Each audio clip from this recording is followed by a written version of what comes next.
Are we? Oh, I think it's recording. Okay. So this is the third step, third video. And we've done the basic, which is the 5 steps to a great conversation. And we're talking about the 4's, the 5's, and the 8's. So we have 10 minutes. I'd hope to make this a 3-part series instead of a 4-part series, but let's see how it goes. So the rest of it's actually quite simple.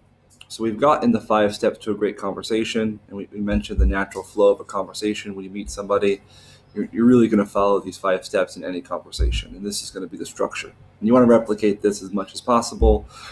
General concept is that, a baseball player, he goes up to the bat to take a swing, and this would be the equivalent of his swing, right? Any ball can come at him. He's going to get every objection, every curveball, fastball, slow ball, knuckleball, whatever. He's going to get every sort of ball is going to come at him, but his swing remains the same.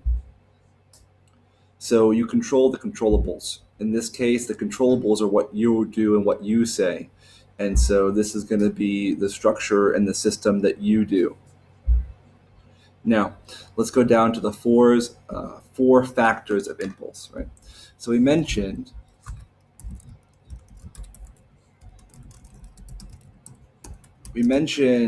the impulse curve, and the impulse is the customer's interest, right? Their interest to buy goes up as the conversation increases, as lengthens, as duration increases.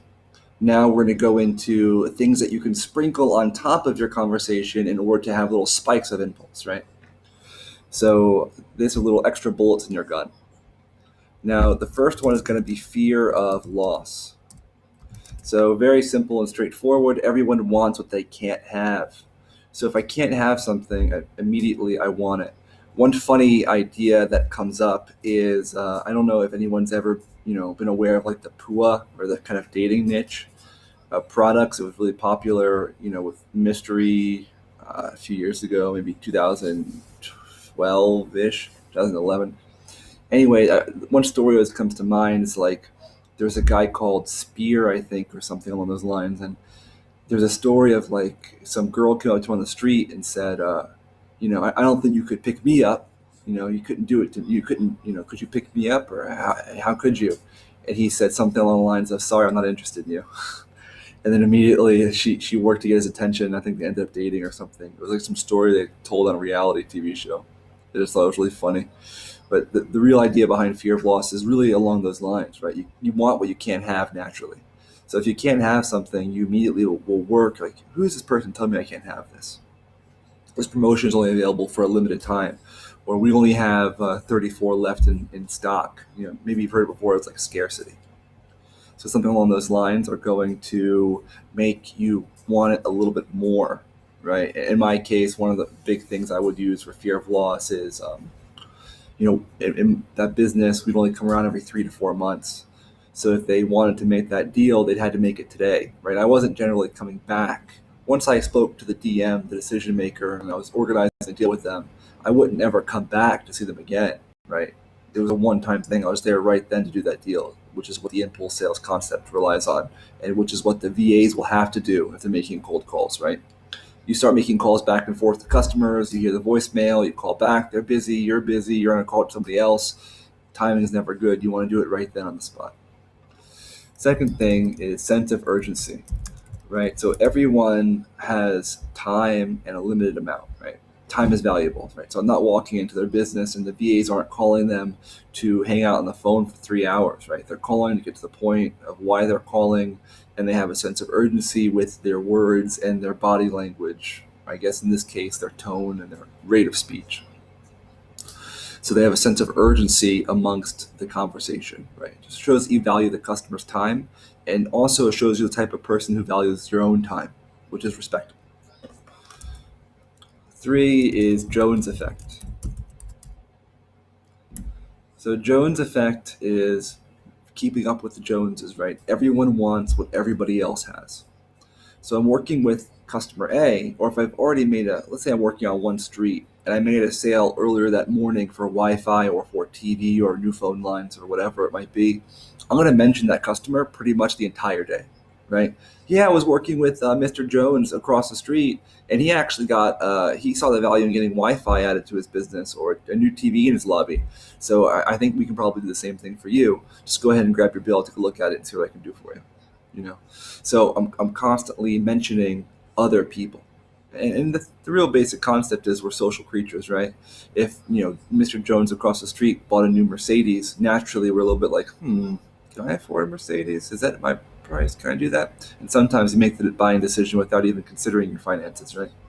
Anyway, the key thing here is Jones effect. So you want to mention other people as much as possible. It doesn't have to be sales that you've made. It could be sales that you know about, people in the industry who have similar products. Anything you can mention about other people is going to help you. Last step, last factor of impulse is going to be indifference. This one is very straightforward and simple, acting the opposite of a salesperson. So people imagine a salesperson to be very pushy, right? Buy this, like a little fly just buzzing around. But if you're indifferent, you're not acting like a pushy salesperson. You're not aggressive, right? You're just saying, hey, this is the best product for you. This is how it benefits you. You follow the systems and structure of the conversation, and naturally the customer will come to the conclusion that it's the best thing for them to purchase. Naturally, right? But I'm indifferent as to whether or not they buy it. I put this product on the table. Hey, here, this is what it is. This is what it does for you. You want to buy it, right? So go ahead and get your wallet, give me the cash, and you can have the product. But I'm indifferent. You don't want it, that's fine. Somebody else will buy it, right? My success will be determined by how many people I see, and it'll be determined by my work ethic and my integrity. And those will make sure that I meet my quota for that day, right? It won't be determined upon this customer's decision to buy or not. If they say no, there's 1,000 more people who are ready to hear my story and ready to make a purchase. No means next. So those are the 4 factors of impulse. So now we're going to go ahead and jump to the 8 great work habits. And these ones are just not really conversational based, but they are just work habits that are going to allow you to be successful in your everyday life. And we can run through these pretty quickly. They don't really require too much explanation. Number 1 is be on time. Straightforward and simple. Want to be on time. Number 2, be prepared. Right? So you're not walking into a meeting without the paperwork. You have everything prepared. You did your homework, ready to go. Number 3, work a full day. Right? I can't tell you how many times I've worked with new hires. They work for 3 hours and they sit on a park bench for 4 hours and think about their thoughts, right? And they get depressed and I can't do this, like that sort of thing. So keep calling, keep seeing doors, right? You want to take a 2-minute break? Don't do it. Keep going. Build momentum up. Naturally, you'll find the ones, right? You can imagine as a sales agent, what you're doing is your actual job isn't to sell, right? Because the people are going to buy, the ones who want it, they're waiting for you to come. They're waiting for you to walk in that door. They're waiting for you to make that call. Your main focus and main job is to find them.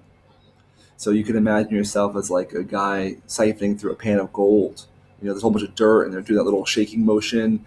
They're trying and waiting for the gold nuggets to pop out. Every day you're searching for those gold nuggets. And if you quit at 3 p.m. instead of 5, those last 2 hours were where those guys were waiting for you to make that purchase. So you want to work a full day every day. Number 4, work territory correctly, right? And this one relates to however the structure and the system of working your area, right? In my case, I had a map and we would work the map, we'd block it off in segments, and then we'd work each individual segment or part of the map in a certain way. Our main work style was tight to the right, every door, every floor, right? Top down. So I go to the 8th floor of the building, tight to the right, around, top down, every door, every floor, right? So I go all the way around.